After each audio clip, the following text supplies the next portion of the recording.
তখন তাদেরকে বিশ্বনবী বললেন, রহমানের পায়ে সেজদা দাও, রহমানের জন্য সেজদায় লুটিয়ে পড়ো। কলু আমার রহমান, তারা বলল রহমানটা আবার কে? রহমান কে? আল্লাহ চিনি, রহমান রে তো চিনি না। এখন রহমান কে এটা চিনানোর দরকার আছে না নাই? রহমান কে এটা চিনানোর জন্য আল্লাহ তাআলা আর রহমান নামে কোরআনে একটা সূরা নাজিল করলেন। চিল্লায় পড়েন আল্লাহু আকবার। কাফেরদেরকে জানানোর জন্য রব্বুল আলামিন সূরাত আর রহমান নাজিল করলেন আর বললেন, আর রহমান আল্লামাল কুরআন খলাকাল ইনসান আল্লামাহুল বায়ান। আল্লাহ বলেন, রহমান রে চিনো না?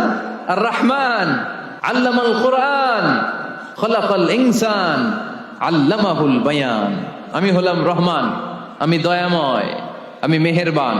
আমার দয়ার কোনো শেষ নাই, আমার মায়ার কোনো শেষ নাই। আমার দয়া ভালোবাসা ছাড়া এই পৃথিবীতে কোনো কিছু হওয়া সম্ভব। ওয়াসিআত রাহমাতি কুল্লা শাই, সব জায়গায় আমার আল্লাহর রহমত আছে না নাই?